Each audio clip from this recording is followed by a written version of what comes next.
Hello and welcome to my channel geography of India. आज का हमारा टॉपिक है रिवर्स ऑफ इंडिया, भारत की नदियाँ। It is an important topic for all competitive exams, UPSC, state civils exams, और हर exam में कुछ ना कुछ इसके बारे में पूछा जाता है। So without wasting time let's start topics. तो हम इसमें पढ़ेंगे important terms, division of river, Himalayan river, peninsular river और other facts. So let's start. Important terms, कुछ इंपॉर्टेंट टर्म्स होती हैं जो रिवर्स में हमेशा ध्यान रखी जाती हैं, क्योंकि क्या होता है कि जब हम पढ़ते हैं तो हम उसे समझ नहीं पाते हैं कि वो हो क्या। तो सबसे पहले ओरिजिन। ओरिजिन किसी रिवर का वो होता है जहां से वो शुरुआत करती है, या फिर सोर्स ऑफ अ रिवर। फिर होता है mouth of a river, mouth of river. तो रिवर जहाँ पे खत्म होती है उसे कहते हैं माउथ ऑफ रिवर। फिर उसके बाद में ट्रिब्यूटरी और डिस्ट्रीब्यूटरी। तो ट्रिब्यूटरी वो होती है जो किसी मेन रिवर में, जैसे कि गंगा, गंगा में यमुना मिलती है तो गंगा का पानी भी बढ़ाती है और एक सहायक नदी के तौर पे किसी नदी के साथ चलती है। ठीक है। और डिस्ट्रीब्यूटरी वो होती है जो मेन रिवर के वाटर को लेके दूसरी साइड करती है, मतलब डिवाइड ऑफ वाटर। फिर उसके बाद में स्ट्रीम बेड।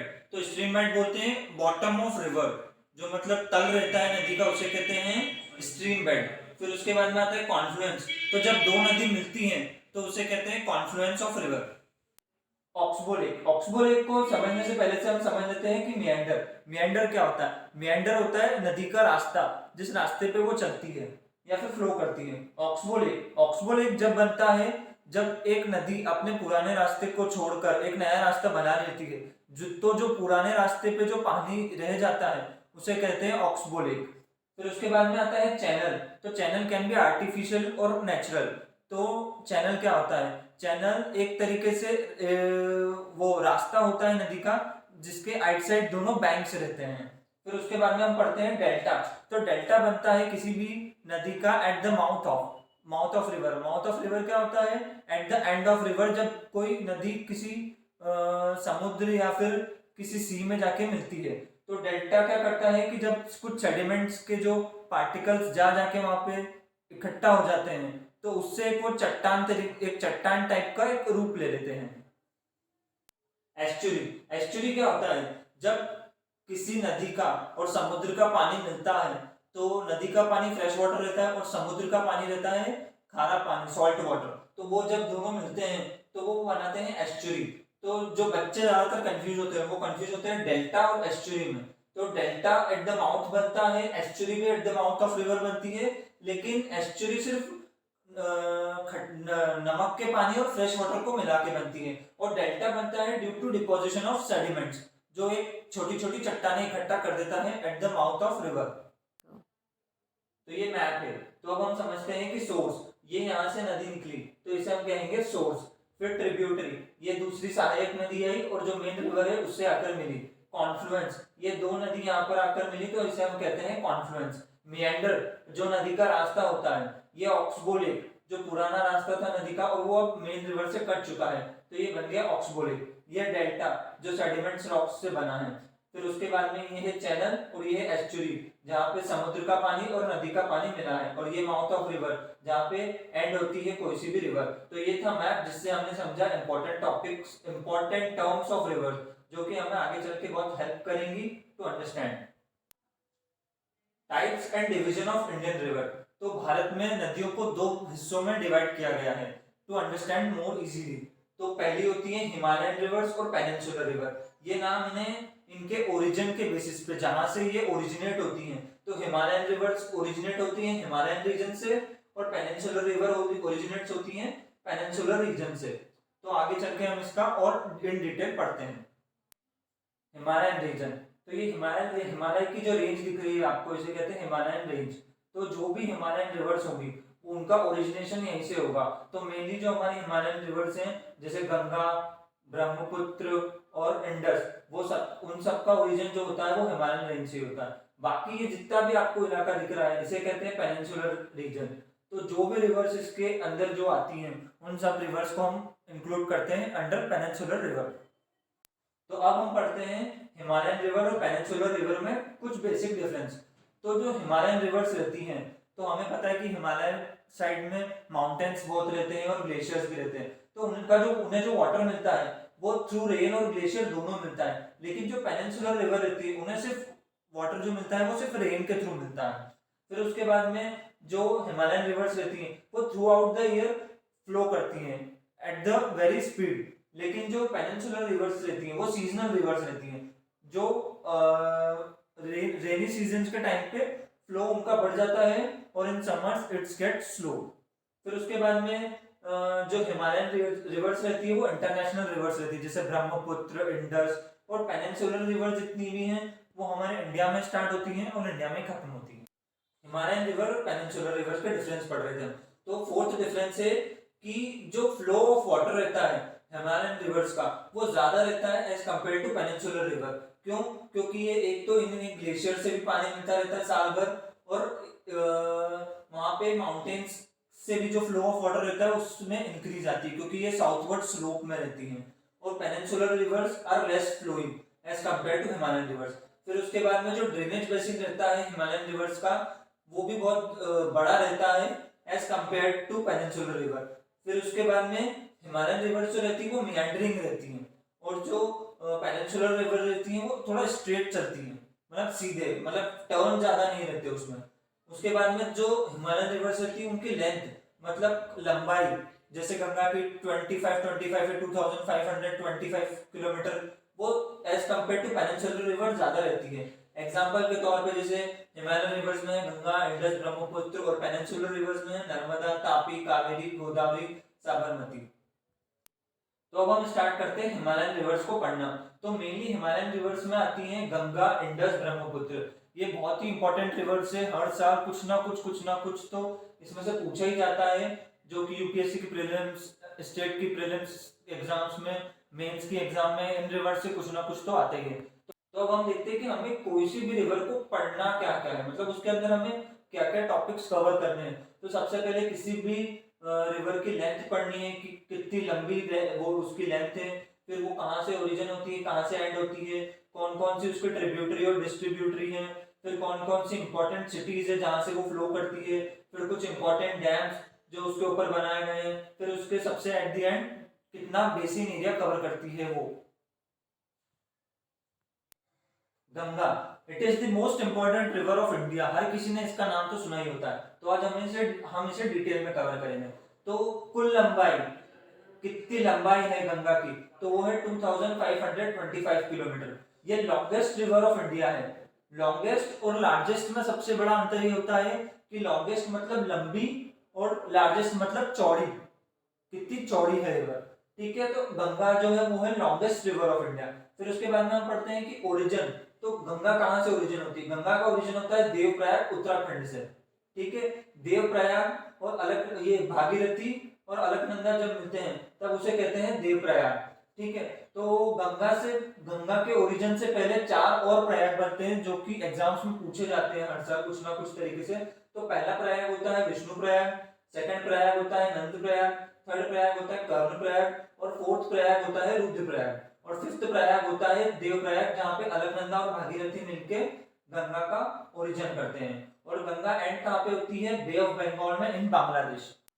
तो अब हम देख लेते हैं कि कौन कौन से स्टेट से गंगा गुजरती है। तो ओरिजिन इसका होता है उत्तराखंड, फिर उसके बाद में जाती है उत्तर प्रदेश, फिर जाती है बिहार, फिर जाती है झारखंड, फिर जाती है वेस्ट बंगाल, फिर वेस्ट बंगाल के बाद में चली जाती है बांग्लादेश, और बांग्लादेश के बाद में जाके ये मिल जाती है बे ऑफ बंगाल से। अब हम इसे देखते हैं मैप पे। ये देखिए, गंगा का ओरिजिन हुआ उत्तराखंड में, उत्तराखंड से ये फ्लो करते हुए आई यूपी में, यूपी के बाद में ये आई यहाँ पे बिहार में, फिर बिहार के बाद में ये जब बिहार से ये टर्न लेके वेस्ट बंगाल की तरफ जाती है तो इसका कुछ हिस्सा झारखंड और बैंगलोर, ये वेस्ट बंगाल से टच करता है, फिर उसके बाद में ये बांग्लादेश में चली जाती है। ये जो है ये है हुगली रिवर, और ये जो गंगा का ये है ये यहाँ से एंड हो जाती है। तो अब हम देखते हैं कि tributary and distributary of Ganga.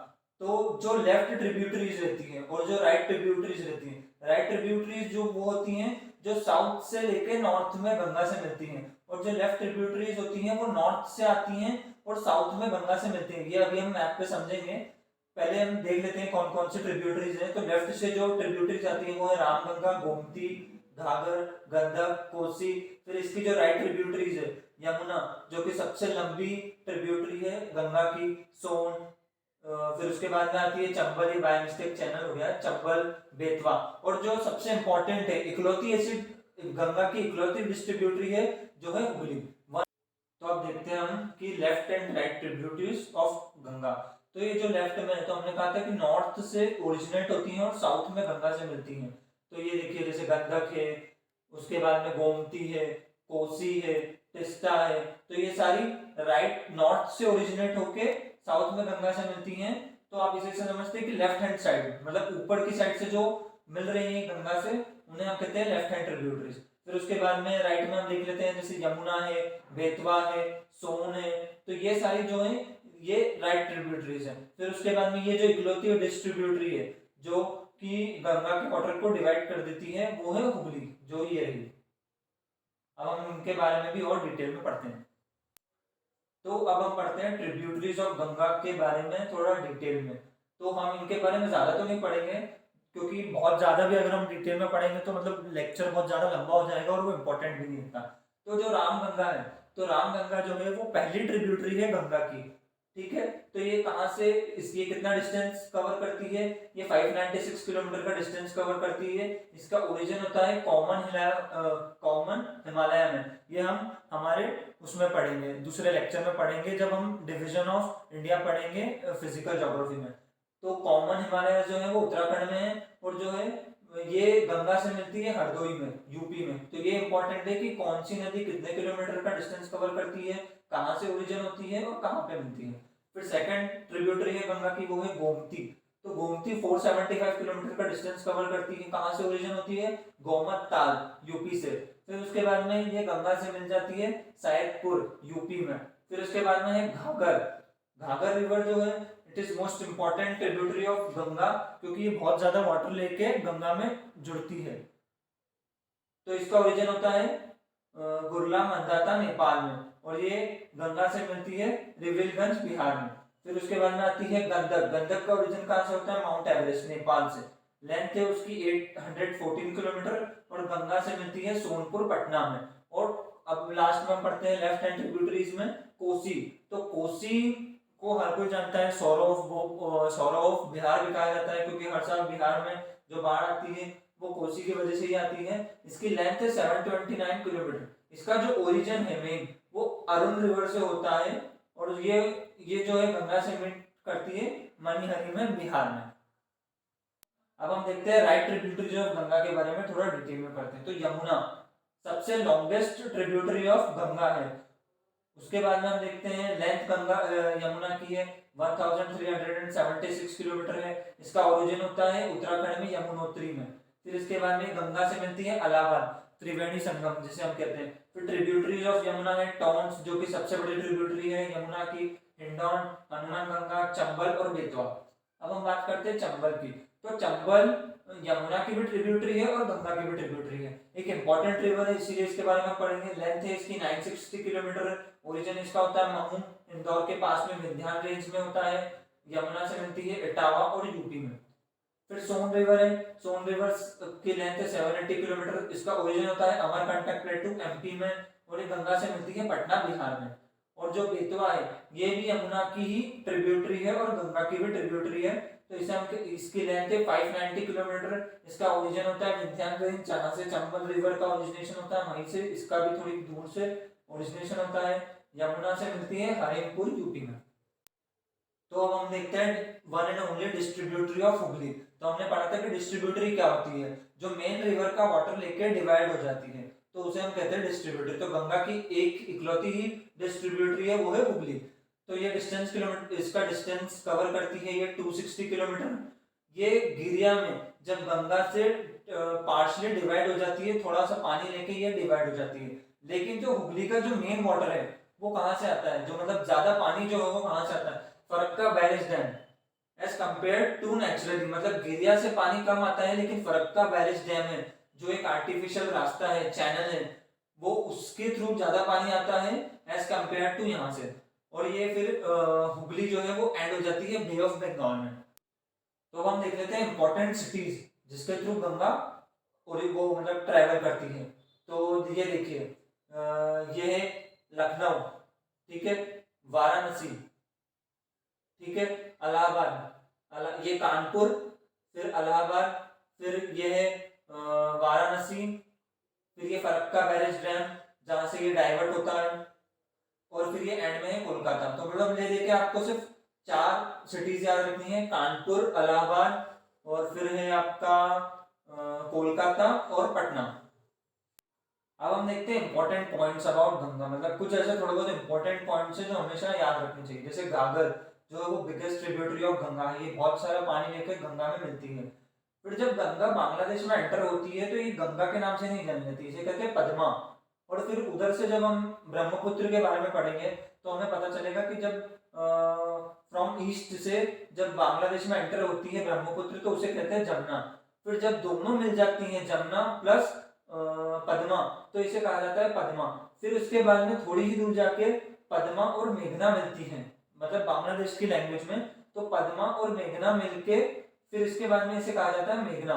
फिर जब ये एंड करती है बे ऑफ बंगाल में तो इसे कहते हैं मेघना। फिर उसके बाद में जो वर्ल्ड्स का लार्जेस्ट डेल्टा है, जो अभी हमने पढ़ा था कि डेल्टा वो जो उससे बनाया जाता है, ये सुंदरबन डेल्टा जो है वो वर्ल्ड्स का लार्जेस्ट डेल्टा है। तो ये कौन से रिवर से बनाया जाता है, ये इंपॉर्टेंट है, गंगा, ब्रह्मपुत्र एंड मेघना। इसके बारे में हम और पढ़ेंगे जब हम ब्रह्मपुत्र रिवर के बारे में पढ़ेंगे। अब हम देखते हैं बेसिन ऑफ गंगा। तो बेसिन ऑफ अ रिवर क्या होता है, an area of land from which water flows into a river which includes water of main river and it's tributary. तो जितना एरिया जो मतलब एग्रीकल्चर के यूज में आता है, जहां से पानी बह के उसके किसी नदी के ट्रिब्यूटरी या मेन रिवर में जाता है, उस एरिया को हम क्या कहते हैं, बेसिन ऑफ अ रिवर। तो जो टोटल बेसिन ऑफ गंगा है वो है 1.73 मिलियन किलोमीटर स्क्वायर। ये सबसे बड़ा India largest basin is found by Ganga. तो सबसे बड़ा बेसिन इंडिया में जो बनाती है वो है गंगा रिवर। तो अब हम देखते हैं कि कौन कौन से स्टेट्स है जिसमें गंगा का बेसिन होता है। स्टेट्स विच इट कवर्स, मतलब गंगा का जो बेसिन है वो किस किस स्टेट्स में है। तो ऑब्वियस सी बात है उत्तराखंड में उसका ओरिजिन होता है, तो उत्तराखंड तो ऑब्वियस सी बात है, यूपी में वो चलती है तो बात है। अब एमपी से हमने पढ़ा है कि चंबल नदी आती है जो कि यमुना से मिलती है, तो वो भी एक स्टेट है जो कि काउंट होगा गंगा के बेसिन में। फिर उसके बाद में चंबल जो है वो राजस्थान से भी फ्लो करके आती है, हरियाणा की भी कुछ नदियां गंगा में आके मिलती हैं। फिर हिमाचल प्रदेश भी है, छत्तीसगढ़ भी है, झारखंड में भी फ्लो करती है, बिहार में भी फ्लो करती है, वेस्ट बंगाल में भी फ्लो करती है। फिर दिल्ली में भी हमने देखा था कि यमुना जो रिवर जो है वो दिल्ली से पास होके गंगा में मिलती है, तो वो भी बेसिन होगा गंगा का। अब हम आज का टॉपिक हमारा यहीं पे खत्म होता है। अब हम अगले टॉपिक में पढ़ेंगे अबाउट ब्रह्मपुत्र एंड इंडस, और उसके अलावा हम देखेंगे major peninsular rivers of India.